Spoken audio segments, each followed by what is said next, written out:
Hello, it is I, Butt Quack, the barbarian dung collector, and I don't like the glare on my glasses. And I'm coming to you to bring to you the first episode of RPG Tropes Redone. And what this series is going to be about are common RPG tropes that can be mined for a lot of immersion. My apologies for a lot of good roleplay, for lots of stuff, but often end up being the opposite. End up being problematic, end up being a source of gaminess, or just something that holds the game down rather than bringing it up, which you shouldn't be afraid to use tropes because they're there to bring your game up. But you should be careful how you use them. So the first one we're going to start with is one that I so often see misused, but that can be used really well. And we're going to talk about quest givers in role playing games. Now, I want to say right off the bat, for the hardcore immersion people like me watching, yes, the name is a dumb term. It's very video gamey. I never use it in game. There's no character who's like, I am the quest giver. I shall give you the quest. That's nobody calls themselves that. Nobody calls anyone. Oh, we just got a quest from the quest giver. So put down your pitchforks. Take your meds. I'm not. I'm not saying I want games to be run by video game logic. We all know what a quest giver is. It is a character, an NPC, who provides sort of a story hook for an adventure, for something to do, for a path for the characters to go down. Now, this trope, in my opinion, can be used really well, but it is so often used in the shittiest way imaginable. Imagine this. All your characters, none of them fucking know each other. None of them should be associating with each other. Andrew Wood made a video called Unified Themes. I highly recommend watching it.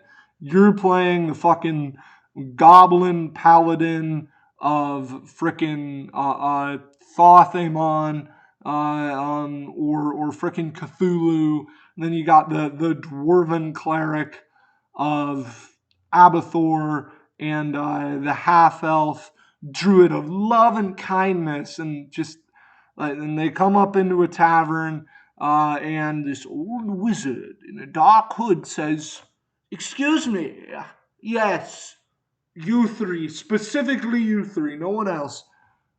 I am in need of mercenaries. You three? No, no, no, not you, not you. No, fuck off, actual mercenaries. Fuck you. You three are the chosen one." We all know that fucking booty ass meeting in a tavern, to use a Andrew Woodism. The bullshit nonsense, and it's just so lame. It's just so boring.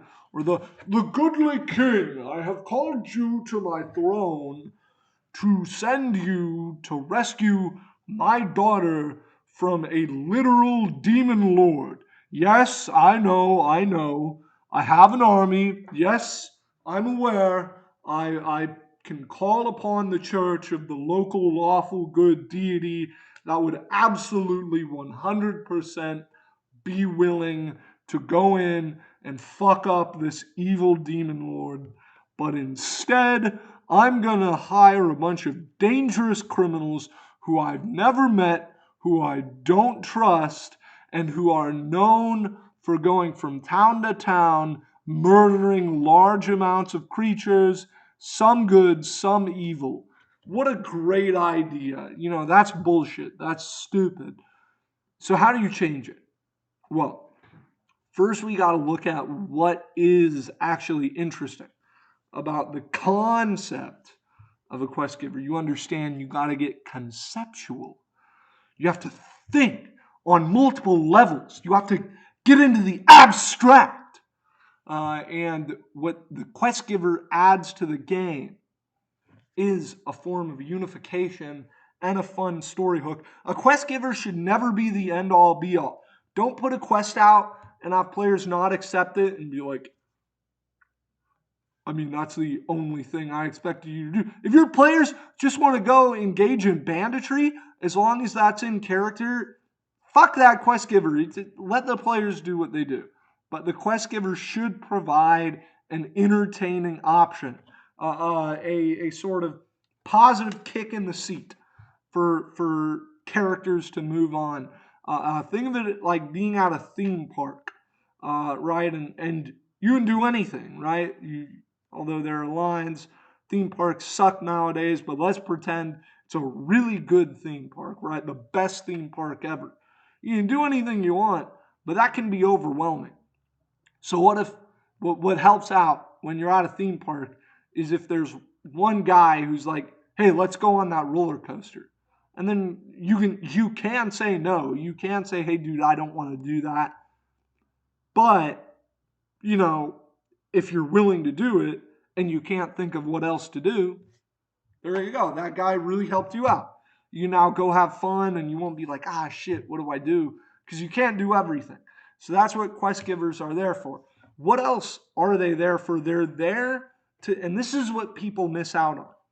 They are there to give insight into the world. When you just have your quest giver be some fucking wizard in a tavern or some local goodly king who's just like a super nice guy for no damn reason, you run into an issue where you're not giving it that flavor. You're not bringing in this insight into the way the world works, when in fact you can have a quest giver be the frickin' moon elf cleric of Saloon, and you're in the woods where the moon elves live, and she's there with her brother who's a druid, and they tell you of the troubles their moon elf tribe is facing, and they draw you into it, and so you kind of know what's going on. You know that, moon elves live here, there's troubles facing them, so even if you don't take the quest, you now have knowledge of the world. You have something to work with, something you're intrigued by, or you've got in the Within the Ring of Fire game I'm running. The players have met this ogre barber who they're now traveling with, and he's not. I didn't design him as a quest giver, but he has knowledge and he has ideas and he has goals that he may very well draw them into. And you know what? A player character can be a quest giver. One of the goals of that player group is to reach the city of Bjarg, which is the border city in Rogeland. And because that's a player goal, because that's something one of the player characters wants, because she's from Rogeland and she wants to get back to her home, which is Hybeli in Ulferstrad. But because of that, that's now a thing that the players are ultimately going to try to get to. They want to get to Bjarg. First, they're stopping by Wolf's Watch to drop off a prisoner, which is pretty funny. Some fucking Elsamites tried to dunk on the players. I designed the Elsamites to be pretty powerful. I'm not gonna lie, I'm not a slaughterhouse GM. I don't force my players to lose, but I was like, they're gonna lose this fight. They did not lose that fight, and the Elsamites got their asses sorted out. One of the players absolutely ruined one of their faces, popped an eyeball out. That's the guy they took prisoner. They left him alive. He's like, just fucking kill me, dude. And they're like, no. So they're bringing him to Wolf's Watch, the edge of the Dark Force field. Anyway, I just thought that shit was kind of funny. Um, uh, but so so there's a lot of things quest givers can be. Okay, so how do you apply that correctly? We've taken that conceptual stuff, the good stuff quest givers can be. What do you avoid, and then what do you lean into to do this right? First of all, avoid anything too generic. I'm not saying get wacky. I'm not saying, oh, my quest giver is going to be the poop stained village idiot. Who would have seen that coming? That's stupid. That's dumb. You're not unique. You're just an idiot. You're just a loser, and I hope you get beaten in the streets. But don't be like, yeah, it's the wizard. It's the local king, local duke. Fuck it. Not a duke, king. Dukes don't exist. Everywhere is ruled by a king. Very rarely an emperor. We might throw in a count, but he's a vampire. And he's evil.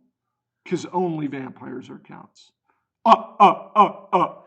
But choose something unique and that fits with the local setting.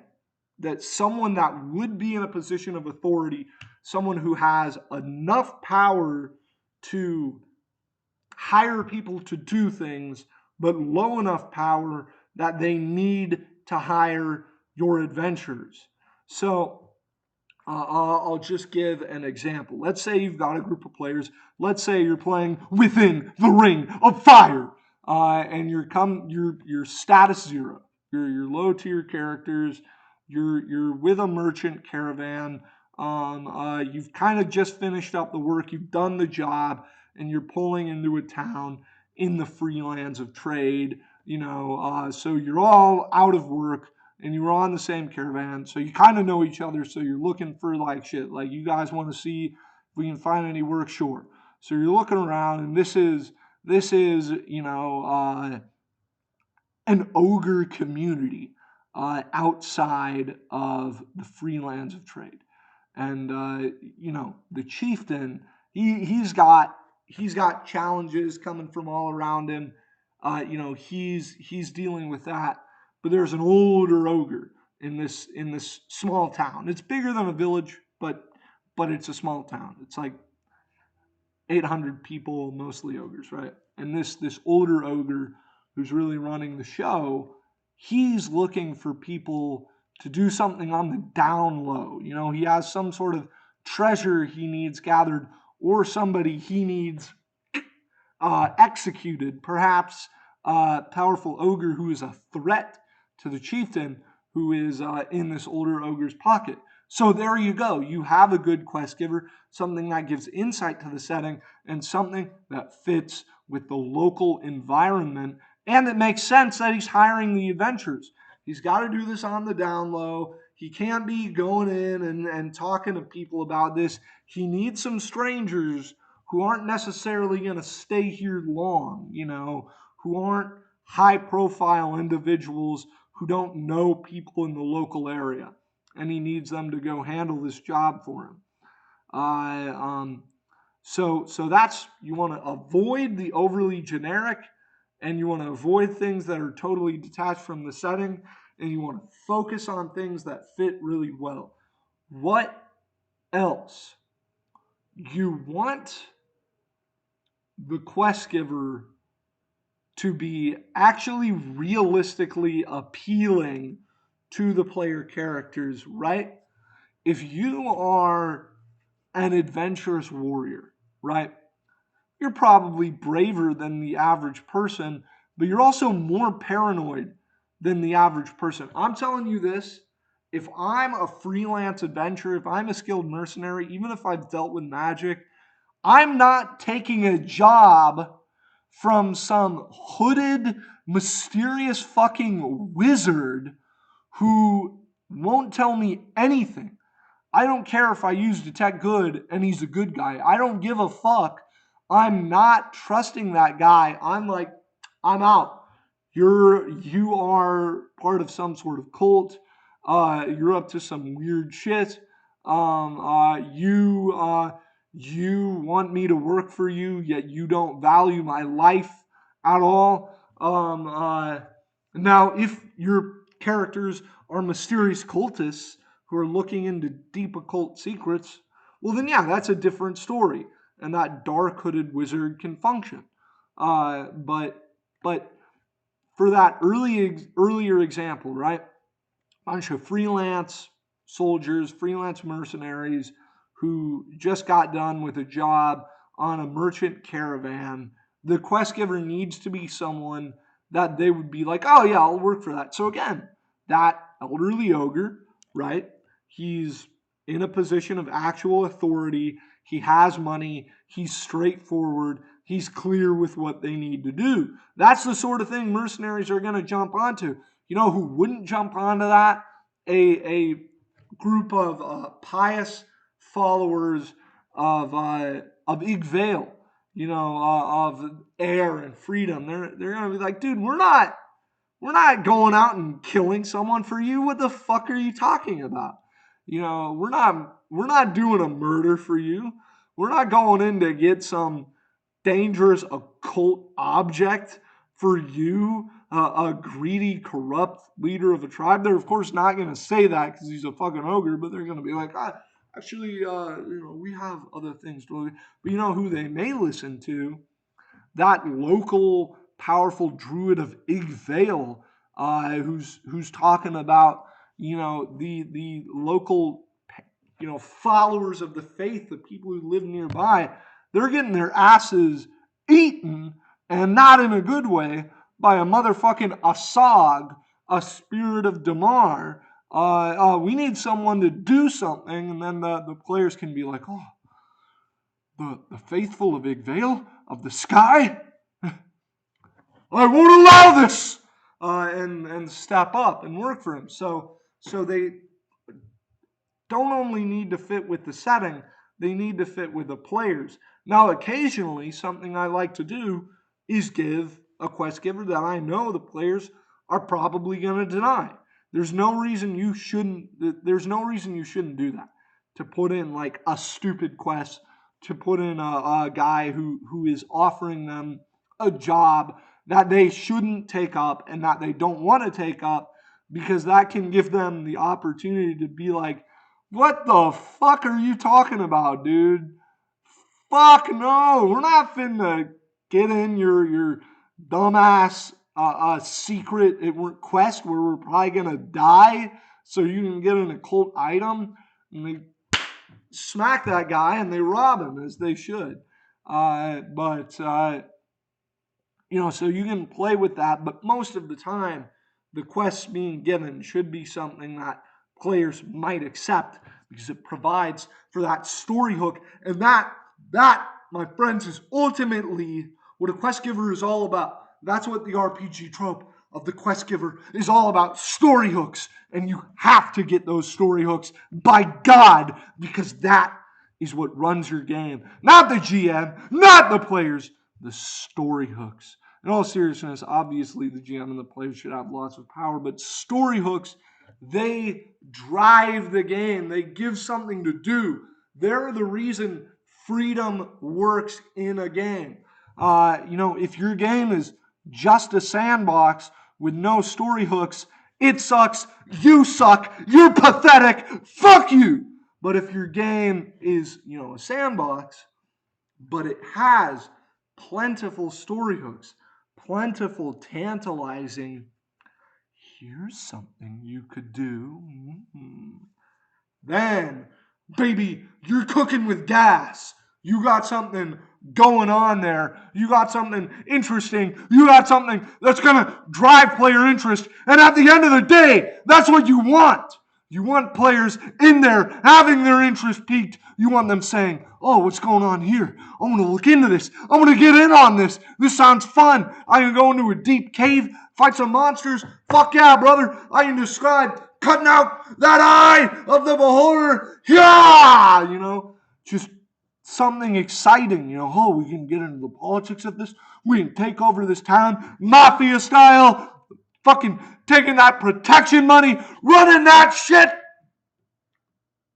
Like I said, cooking with gas, and that is what the quest giver is for.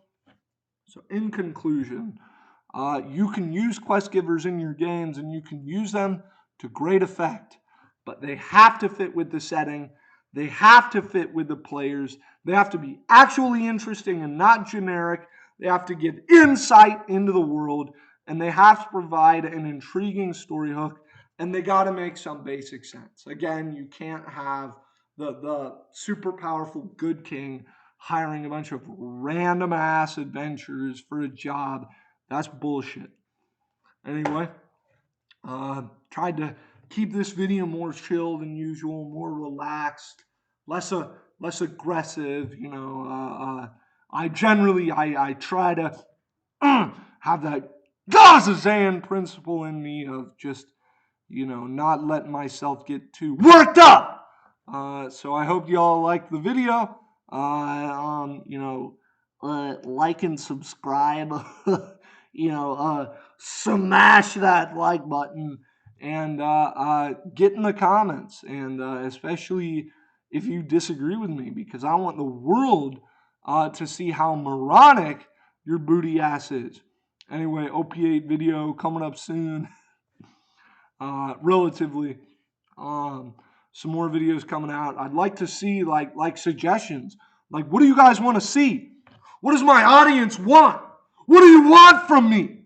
Gonna get into that. Gonna put some good stuff out for you.